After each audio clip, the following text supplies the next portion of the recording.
Quem é Thanos? Por que ele nos cativa tanto?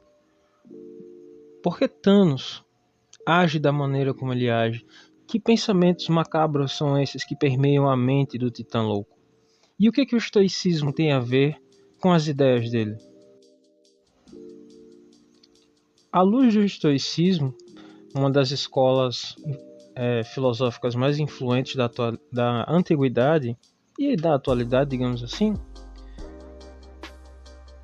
nós podemos pensar que o sacrifício que Thanos faz em busca de equilíbrio universal tem algo que pode ser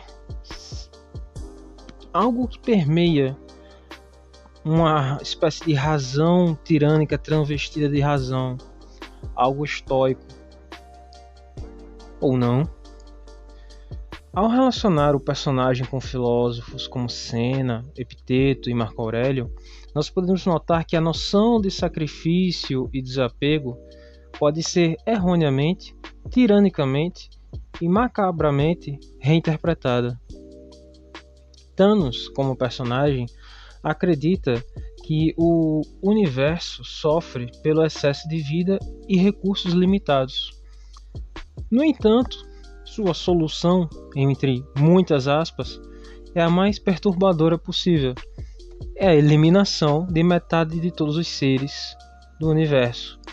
Não só seres sencientes, mas literalmente de todos os seres. Um ato de extrema crueldade que ele mascara que, a partir do uso das joias do infinito, suas vítimas não sentirão nada. Um ato brutal de sacrifício total. E um momento chave que mostra o nível de sua loucura e desilusão com a existência é que, para obter a joia da alma, a última joia a ser obtida, a penúltima, perdão, ele sacrifica Gamora, que é outra personagem muito bem feita, só que tem um pequeno detalhe: é sua filha. E essa relação de pai e filha também é perturbadora. Gamora, que é um alienígena assim como Thanos, vivia pacificamente no seu planeta quando ainda era criança. No entanto, Thanos, na sua ideia louca de conquista, em busca desse objetivo, viajou até seu planeta e dizimou metade do seu povo, incluindo seus pais, e acabou adotando Gamora como sua filha, por alguma razão que só o roteirista sabe. E ele acaba criando ela para transformá-la numa verdadeira arma, e ainda assim a ver como uma filha. Isso é, no mínimo, como eu poderia dizer, perturbador. E ainda assim, um dos poucos laços de humanidade que ele tem, digamos assim, já que é um alienígena, ele o sacrifica para poder conseguir essa joia. É nesse momento que Thanos verdadeiramente se torna Thanos, o Titã Louco. Porque ele já era louco, obviamente, mas ele ainda tinha um grão de humanidade dentro dele. E a partir do momento que ele sacrifica sua própria filha para obter mais poder, ele mostra que não há mais retorno para o ponto em que ele foi. Não há mais auto-sacrifício em busca de perdão. Esse ato é a síntese do tema do estoicismo de sacrificar o que mais se ama por um bem maior, só que de uma forma muito errada, ou digamos reinterpretada de uma forma macabra.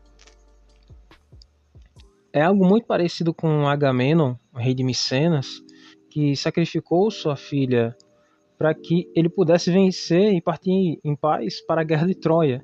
Só que assim como Agamenon, Thanos acabou sendo derrotado no final. Agamenon não derrotado na guerra de Troia, mas quando ele voltou para casa, sua vida foi tirada. Agora, voltando para o nosso estoicismo, e aproveitando de Agamenon, para fazer um gancho, já que eu falei dele, o estoicismo em si ele nasce na Grécia. E depois que a Grécia foi conquistada pelos romanos, o estoicismo, por causa da visão, da forma de viver dos romanos, ele se difundiu de uma maneira muito vasta e rápida naquela civilização. E o estoicismo, de maneira bem breve, ele defende a ideia de que a vida está cheia de dores inevitáveis. E a virtude consiste em viver de acordo com a razão e a natureza. E quais seriam essas virtudes centrais que o estoicismo prega? Nós podemos dizer que é a sabedoria, a coragem, a justiça e a temperança. Então, o estoico, ele aceita o que não pode mudar e controla apenas suas reações. Ou seja, ele entende que tem certas questões políticas e sociais que ele não tem controle, não tem como ele salvar todas as pessoas do mundo.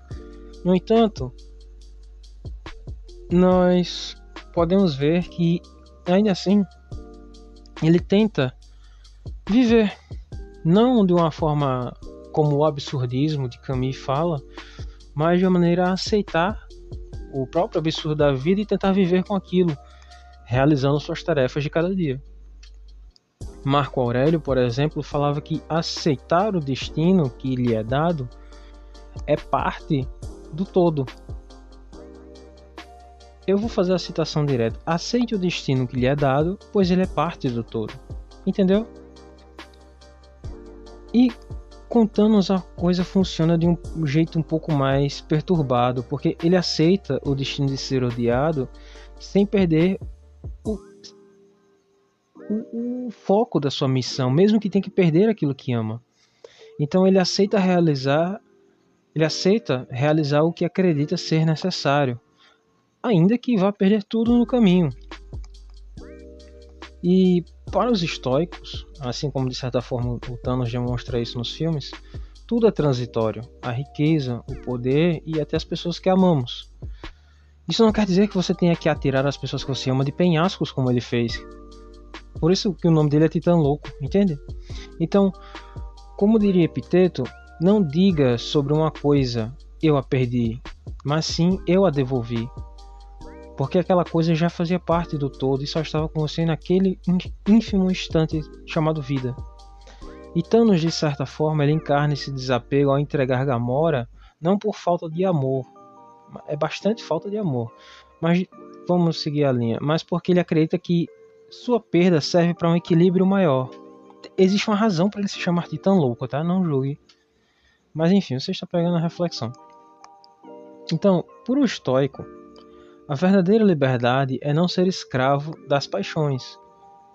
E de forma totalmente estúpida, que faz sentido só se você for louco, então nos mostra isso ao agir contra seu afeto em nome de sua causa. Porque teria muitas outras formas de resolver o problema, mas ele acha que ele está certo e que não há outra forma, entende? Continuando. Então, é nesse ponto que nós temos que ver a diferença crucial.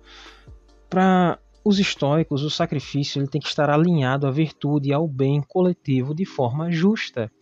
Você eliminar metade das pessoas do universo não é meio justo.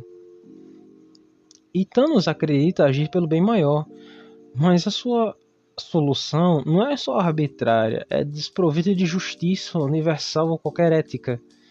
Porque, de novo, haveria outras formas de tentar resolver o problema, como esse de superpopulação, porque o problema ia acontecer novamente em algum momento no futuro, e não muito distante. E como falaria Sêneca, nenhuma grandeza é boa sem justiça. E Thanos ele aplica a disciplina estoica do desapego de uma forma falha, principalmente na dimensão da virtude, pois ele impõe sua visão sobre o universo, ele obriga de maneira dolosa o universo a aceitar o que ele quer. Um paralelo, por exemplo, era Esparta, que sacrificava a liberdade individual pelo bem coletivo. Isso não terminou de uma maneira muito legal também. Nenhum dos dois exemplos.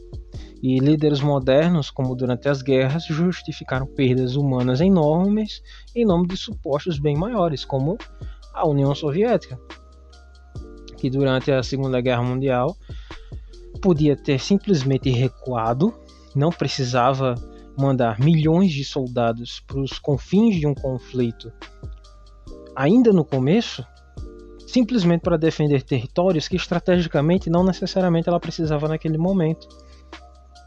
Por exemplo, as indústrias de Moscou, Leningrado, recuaram 1.000 quilômetros. E as que permaneceram podiam ter recuado mais 1.000 quilômetros. Rússia adentro para os Montes Urais. Não tinha a mínima necessidade de mandar milhões de soldados para um combate tão terrível. Mas, continuando. Então, quando o sacrifício se torna apenas crueldade racionalizada, como eu acabei de falar, qual é a razão de sacrificar milhões de soldados, sendo que eu podia ter simplesmente recuado e esperado o tempo, a distância, a dificuldade logística para fazer o seu trabalho? Entende? Então, Thanos, no fundo, é uma figura trágica e ao mesmo tempo patética. Ele assume o papel de Atlas carregando um peso de um universo que não precisa que ele assuma esse papel. O próprio universo não só encontra um equilíbrio, como as suas próprias respostas, porque Thanos acha que é um herói, mas ele não é o único herói no universo. Só a Terra tem milhares de heróis. Então, ele vive esse consciente de que será odiado de forma perturbada, mas como Marco Aurélio escreveu, o que nos fere não é o que acontece, mas como reagimos ao que acontece, e Thanos reage da maneira mais explosiva possível, tentando destruir metade do universo, literalmente. Então, ele reage ao sofrimento cósmico, impondo a sua ordem, porque ele mesmo não é capaz de lidar com sua loucura e rejeição. Isso é trágico porque sua força vem justamente daquilo que o distancia da humanidade, o sacrifício de quem ama. E ao mesmo tempo ele é patético porque ele não é capaz de processar isso sendo um ser de inteligência infinitamente superior e sabedoria infinitamente superior à humana. Então o estoicismo ele ensina o desapego, o sacrifício e a aceitação do destino. E Thanos adota de maneira errônea parte disso, que é o desapego e a coragem de sacrificar. Mas ele falha na essência estoica a virtude e a justiça universal. Eu mesmo tenho críticas ao estoicismo, essa coisa de você tem que ignorar as emoções, aprender a lidar com elas, piriri, pororó. Beleza, hoje em dia nós temos essa visão de que os estoicos estavam super certos, só que, assim, Marco Aurélio foi um dos caras que mais perseguiu cristão na Roma Antiga, né? Assim, só comentando, não queria dizer nada, mas assim, muitos desses históricos aí fizeram coisas horríveis na história da humanidade, mas continuando. Então, algo que nós podemos ver é que Thanos é um exemplo de como a filosofia pode ser mal aplicada. Né, Marco Aurélio? Que escolheu Cômodo como herdeiro. Nossa. Enfim, sua disciplina ela lembra os estoicos, mas sua finalidade o coloca mais próximo dos tiranos que acreditam que o fim justifica os meios. E Maquiavel não está certo. Maquiavel é um menino mimado, meio doido, tá? Para início de conversa. Enfim. Então, talvez por isso Thanos seja tão fascinante. Ele não é apenas um vilão. Ele é um espelho distorcido do princípio que, em excesso ou mal interpretados, a filosofia e as virtudes podem se tornar destrutivas. Então, eu convido você a dizer o que você acha que Thanos foi um estoico verdadeiro ou um doido varrido? Qual é a filosofia atrás dele? Que é o Sérgio. Tenha um bom dia, uma boa tarde, uma boa noite. E se não nos vermos mais, até breve.